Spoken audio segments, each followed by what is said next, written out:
Hello and welcome to the second quarter Brooks Macdonald Market and MPS Portfolio Update. I'm Michael Toolan, Co-Chief Investment Officer, and I'm joined by Mark Shields, Co-Fund Manager of the MPS range. Mark, it's been a very interesting quarter for financial markets. Bit of a round trip. The quarter started with news of tariffs and a sharp fall in global stock markets. Strong rebound and markets making new highs again. What have you been doing within the MPS portfolios over the quarter? Yeah, as you say, Mike, it's been pretty sort of interesting period. You know, we had the Liberation Day lows back in April, and now, you know, here we are a few months later with the S&P 500 hitting new all-time highs, as is the FTSE 100, and indeed markets like the Topics. So we have been fairly active over that period. We have, you know, decided to go a little bit more neutral with regards to our equity positioning. Most of the rationale behind this is that we do think that there's a bit of a risk that markets may have got a little bit too far ahead of themselves. Clearly the rally has been very, very strong, but it seems to us that maybe some market participants are not fully factoring in some of the risks that maybe we see in the near to medium term. You know, to name but a few, you know, tariffs have not gone away, inflationary risk has not gone away. We're seeing geopolitical risks globally are heightened at the moment. And against that backdrop, as I mentioned, we've decided that it would be prudent to take a little bit of equity off the table and reduce some of that risk that we're taking in portfolios at this point in time, primarily through our US exposure to US small and mid-sized companies. Yeah, it's marked that Jamie Dimon recently said there appears to be quite a lot of complacency in markets, and certainly that rings true, and we've discussed that extensively at asset allocation meetings. The market concentration in the US again is heightened. The Magnificent Seven is back to its relative peak, both in absolute terms but as a proportion of the US stock market. Again, it's around a third of the MSCI US index again. And interestingly, it feels like the DeepSeek news from earlier this year is ancient history, isn't it? Everyone's forgot about that. Absolutely, and you know, now Nvidia is worth $4 trillion, which is more than the entirety of the UK economy. You know, is that a fair valuation of that company? Well, I don't know, but it does seem to me, at least, and to us, that is possibly priced for perfection. And if we did have another DeepSeek type scenario or whatever developing, then you could well see the share prices of those sort of positions hit quite hard. That's key to our thinking, isn't it, Mark, at the moment? Nvidia is a fantastic company making, you know, very, very good numbers, lots of money, results out in a couple of weeks' time. No reason to think anything other than they will be strong. But it's not the only company in the world, it's not the only opportunity. Tell us about some other areas that you've been investing in and the diversification you've been achieving in MPS. Yeah, absolutely. And again, I think that's a really important point that you know, we have been very keen to make sure that our MPS portfolios are well diversified, and we do see opportunities away from that sort of herd mentality that you know, a lot of investors are just one way or another, you know, consciously or unconsciously going towards those Magnificent Seven type names, and we do feel that there are other opportunities elsewhere. The UK is a really good example of that, we think. UK has been a bit of a sort of laggard with regards to the broad UK performance for quite some time now, but we continue to think that there are some really good opportunities within the UK market. And we've been very successful at selecting the correct managers who have given us that exposure to those UK companies that have performed very, very well. And you know, our active managers in that space have, you know, very much kept up with global markets, and very importantly, when the US came under a lot of pressure back in April time, actually our UK positions held up relatively very well. And if we did see another scenario with you know, a US-centric led sell-off, then we would hope that that sort of diversification should provide us with a decent degree of insulation against that type of event if it were to happen. Well, that's a key characteristic. We talk a lot at asset allocation about not just diversification globally or diversification of names, but diversification of styles.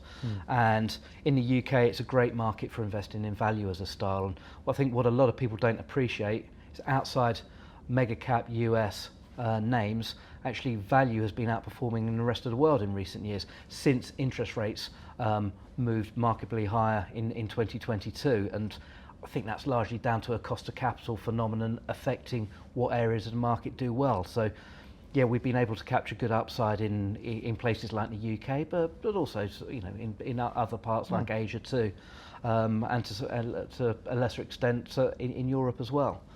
Absolutely, yeah, and I think we've been very sort of vocal with regards to the opportunities within places like the UK. It's been a very unloved market. And I think it's quite nice to see that there clearly are opportunities there that we can take advantage of. And I think, as I said, scenarios like that have proved their worth, as it were. Yeah. I think just on the UK point, there's about £25 billion worth of bids come into the FTSE All Share year to date, which is about 1% of the value of the FTSE All Share. Share buybacks this year so far promised by companies are about 54 billion. And then you look at the dividend yield on it. If you add those three components together, your sort of effective yield on the all share is about 6.6%. It's not a bad starting point. And it hopefully means that with M&A, with companies buying their own stock back, your downside risk if something were to go wrong in the economy would be a little bit more limited. We've talked a bit about concentration risk in the US with the Mag 7 now approaching a third of the main index. What have you done to mitigate that in exposure in the portfolio? Yeah. Again, kind of as I mentioned earlier on, one of the larger changes we've made recently was to come out of our US small and mid-sized companies. We feel that is probably the most exposed to a recessionary type scenario within the US.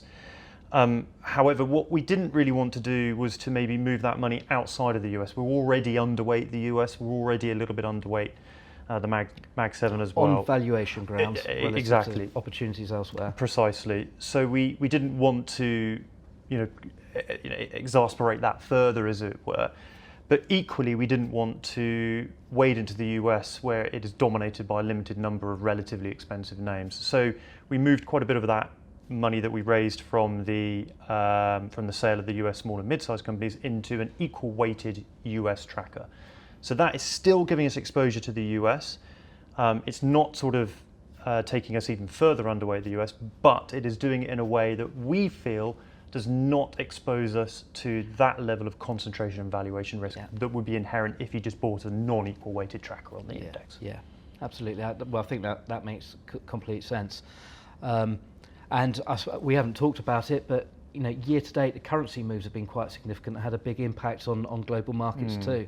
The S&P is having a decent year to date. It's up, as we sit here today, about 9%, but in sterling terms, it's only sort of 1 to 2% positive. Yeah. So, from as sterling-based investors, that slight underweight has helped somewhat. And maybe it is the currency telling us a slightly different story on the outlook for the US to maybe the stock market, do you think? Yeah, I think that there is that definite possibility, yes. I think kind of, the stock market is definitely saying one thing. I also think the US Treasury market, I think, has seemed to have moved more positively, I think, which is surprising to me given, what's happened with the big beautiful bill and and all of the, kind of the deficit situation in the US. Both the movements there have been quite at odds with what we've been seeing in the currency market, with the dollar falling by 10% or so, maybe a little bit more than that actually, I think, and has remained quite low. So I do think that the dollar is possibly saying something a little bit different to what the equity and treasury markets are saying, and that is very much something that we are aware of. Yeah, I think, again, coming back to our conversations of asset allocation, we're not drawing firm conclusions on any of this or saying what's right, but we think in terms of risk and spreading capital, and much of our thought process in 2025 year to date has been about risk mitigation and things that could go wrong, and just trying to be intelligent reasonable custodians of client capital, really, isn't it? 100%, and that's not only in the equity space, but also in the fixed income space as well. You know, we remain pretty focused on shorter duration assets within the fixed income market. I think our average weighted duration at the moment is around about 4.75 years, whereas I think the benchmarks are more like sort of 6, 7, maybe even a little bit higher. So, you know, we are much more focused on that more defensive, shorter duration part of the bond market. Now, that's not to say that we aren't taking advantage of opportunities. And in fact, quite recently, one of the other changes that we made was to slightly nibble at some of the yield opportunities that have presented themselves, especially within the UK gilt market, where we've seen those prices come up. We've been prepared to push duration out in order to take advantage of that. But we still think there are quite a bit of risks inherent in the fixed income market at the moment. And to our minds, we would rather be cautious. We'd rather be defensive. We're still getting some pretty reasonable yields on shorter duration bonds at the moment. We don't need to make that hero call. We just feel that actually, if we can position ourselves, you know, defensively and cautiously with regards to those sort of assets, then you know, we will probably kind of be able to weather any storm that may come in the future. So balancing up the risk of, you know, the long-term debt situation, and frankly, we live in a country with a significant national debt issue, versus the probability that interest rates are going to get cut over the next year due to, you know, economic slowdown and slightly falling inflation.